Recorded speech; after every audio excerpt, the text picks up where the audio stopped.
Hello, my name is Autumn Corley. I am a fourth grade math teacher at Highland Gardens Elementary School in Montgomery. This will be my second year teaching, and I just wanted to give some tips on how to organize and keep accountability with what you teach, when you teach it, and what you can provide to help your students. So, the first thing I do is that I go to Add Materials, Add Folder, and I'm going to use the lesson that I'm using this week just to give an example. The first thing I did is that I created a new folder. It's called Week 1. And then I make sure that I put the date of the week on there because then they know like it was the first week of school and they can look back on it, and it's basically just dated to where they know when it was taught. And then I put the title of the unit. So this week we're learning the unit is the number and operations of base 10.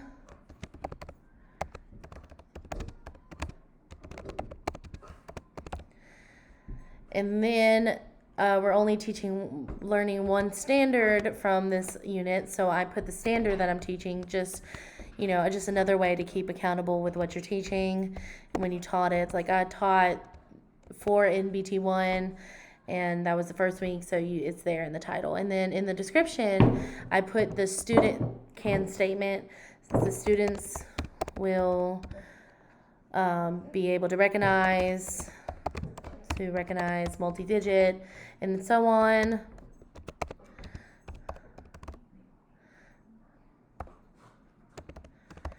And you just finish out the rest of the standard. So I have week 1. I'm going to put a number here so that it determines it's the first week, and then the date. And then I have the unit title, and then I have the standard. And then I put the standard in the description just so that they know what they're going to learn in that time of that week. And then make it available the week that it is. I like to do this and say publish on start date so that students don't try to get ahead without learning the skills, so that they can work on what needs to be worked on and understand it completely. So then I do a publish on start date, and then I create.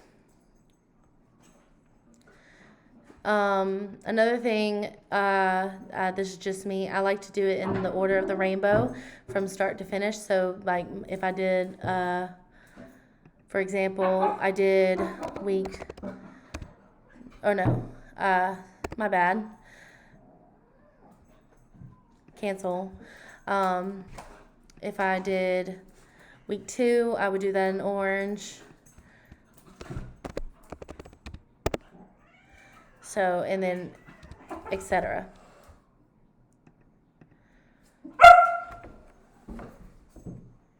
So that's what I would do, and do that in order. So then, what do I put in that week? So I do, again, I like to just keep them in the same family, in the same order.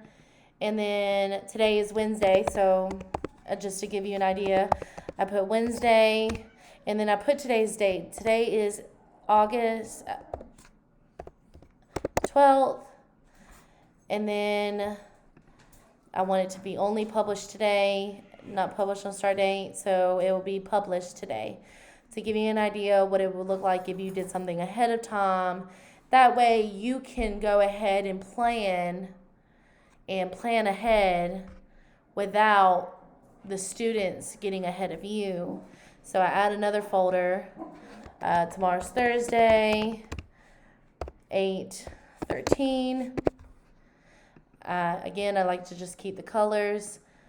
I put tomorrow's date, and I put publish to start date, and then create. So it will say that it's unpublished. It will be available at 12 a.m. Thursday, tomorrow at 12 a.m., the day that it starts. So then I've heard some people have a hard time linking their Zoom conferences to the to Schoology. So the first thing I would do is that I link the Zoom, add a material, file and link. I put the link in there, and then I put the title, Zoom, and then I would put the date. I use a reoccurring Zoom.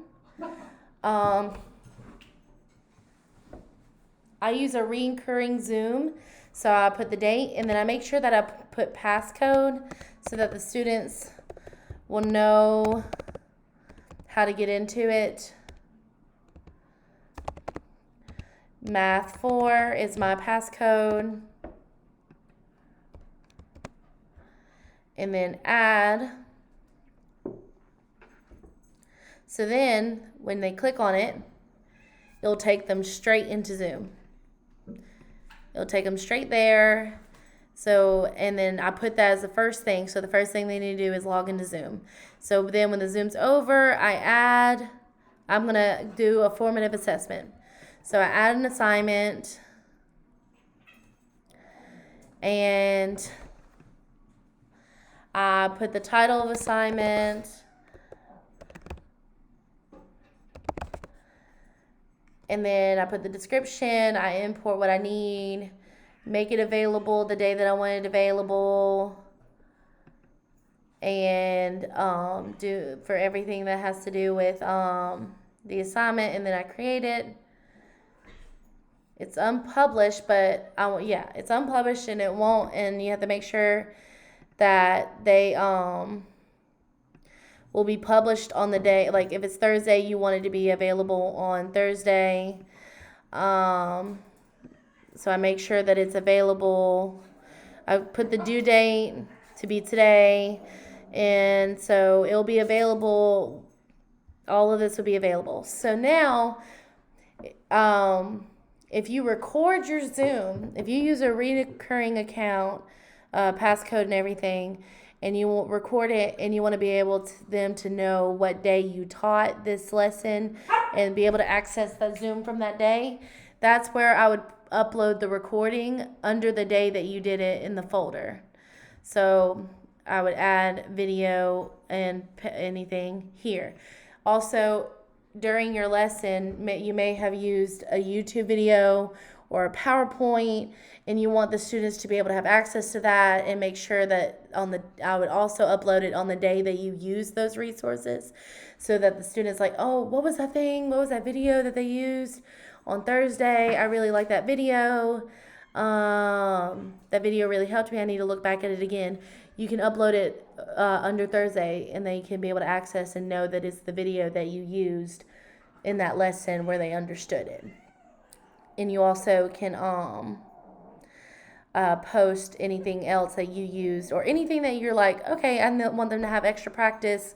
You can also, on this day, you can upload it under the day that you want them to access it as well. So those are just some tips that I felt like was really helpful for me personally when it comes to organizing my files, my assignments, the Zoom, anything I like to upload. Also, if there's videos that I don't use but I want them to have access to it, I would upload it under the standard they use if it's a video for a specific standard, and so that they can access it in the folder as well. I really hope this will be helpful to some people, because it's sure very helpful for me to know where everything is and know where to upload things to where the students can be able to have access and understand how to get to it. I really hope this helps somebody, and thank you for watching this. It was very good for me to share something that I learned for myself. All right, thank you.